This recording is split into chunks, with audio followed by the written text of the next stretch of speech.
was running track and I jumped over a hurdle and my foot caught on it, and before I knew it I had smacked my head against the ground. I actually got two in a very short period of time. The first one, I was working on my car and my jacket got stuck underneath, and when I yanked to get it undone, I slammed my head into the frame.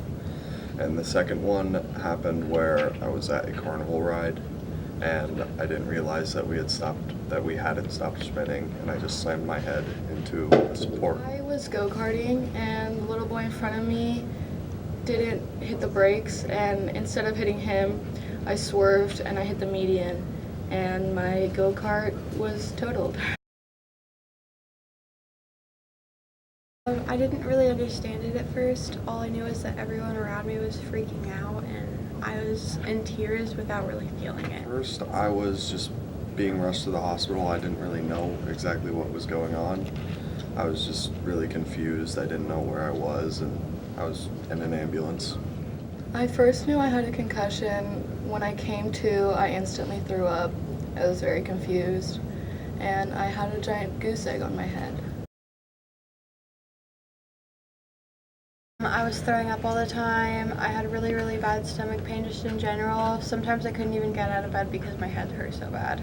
I was really nauseous, really dizzy. I had a very bad stutter. Like, I wouldn't be able to say the words that I meant. At first, I had a really large goose egg on my head, which hurt a lot. My head was throbbing all the time. I had a lot of memory problems. I couldn't say the things that were coming to my mind. I was speaking gibberish. A lot of pain in my body, and I was very nauseous all the time and tired.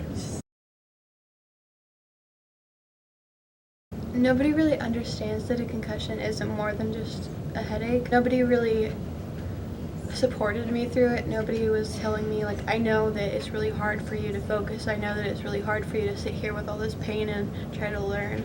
It was just, it was really lonely. It was a lot harder than most kids think it would be. The teachers, they don't really understand what's going on. The nurse sent an email out to all of my teachers for me, but none of them really acted on it. And it was just a lot harder to concentrate than it really should be.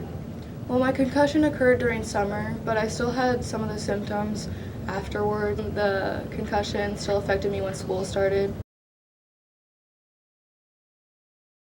I couldn't focus. Sometimes I couldn't even see the schoolwork, and a lot of the time I would forget I even had it, so I would go home and I would sit down and I would think it was the weekend because I'd be confused about what day it was. I'd be confused about what I was doing and stuff like that. And a lot of the times I would just like sit there and I would start falling asleep involuntarily. My grades tanked. I wasn't able to remember how to do my schoolwork.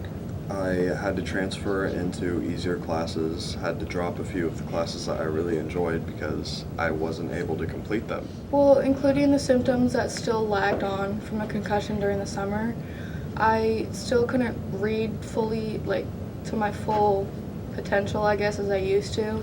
I couldn't concentrate as well. I wouldn't remember that I had homework. I wouldn't remember what classes I had that day. It was really hard to concentrate. It was really hard to remember things. People think of a concussion as like a headache or a bump on the head, something you can get over after like a couple of days from being gone from school, when in reality it's something that affected my moods. No one wanted to help, and that was really lonely and awful for me. Teachers didn't really know how to react. They all got the same email from the nurse multiple times, and they put up with me, but they didn't know how to help.